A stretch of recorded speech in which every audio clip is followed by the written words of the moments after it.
Hi friends, అందరు ఎలా ఉన్నారు? బాగున్నారా? అందరు బాగుండాలి. ఆ లలిత త్రిపుర సుందరి దయ వల్ల బాగుండాలని కోరుకుంటాను. అందరు బాగుండాలి, అందులో నేనుండాలి మిత్రమా.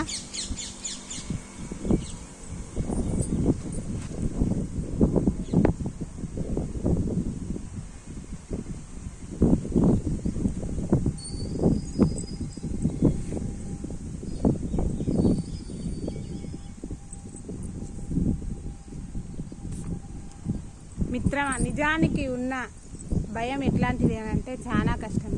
నిజాయితీగా మాట్లాడకుండా బద్దలు కొట్టినట్టు మాట్లాడితే చాలా కష్టము. ఎందుకనంటే నిజాయితీకి విలువ లేదు ఈ రోజుల్లో, అబద్ధానికే విలువ ఉన్నది. నిజం మాట్లాడి నీ వెనక్కి ఒకసారి తిరిగి చూడు మిత్రమా, నీ వెనుక ఏ ఒక్కరూ ఉండరు. అదే అబద్ధం మాట్లాడి నువ్వు తిరిగి చూడు, నీ వెనకాల వేలాది లక్షలాది కోట్లాది మంది ఉంటారు. అంటే నిజాయితీకి అబద్ధానికి ఉన్న తేడా అదే. ఈ మనుషులు అలా ఆ నిజాయితీకి విలువ ఇస్తారు, అబద్ధానికే విలువ ఇస్తాడు మిత్రమా. ఏం చెప్తాం?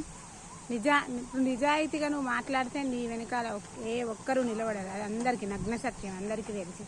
అదే అబద్ధం నిజం చేయి, ఆ అబద్ధాన్నే ఖచ్చితంగా నమ్ముతారు, నమ్మిస్తారు జనాలు. నువ్వు అబద్ధాన్ని నిజం చేస్తే నీ వెనకాల కోట్లాది మంది జై కొడతారు మిత్రమా, సలాం కూడా కొడతారు. అబద్ధానికి నిజానికి ఉన్న తేడా. కానీ అబద్ధానికి ఇప్పుడే సుఖము, నిజానికి కష్టము, కానీ ఎప్పటికీ సుఖమే మిత్రమా. అది గుర్తుంచుకోండి. కష్టం ఉన్న చోటనే అన్నం ఉంటుంది, అన్నీ ఉంటాయి మిత్రమా. అవునా కాదా? ఈ మనుషులు ఇంతే మిత్రమా. బాయ్.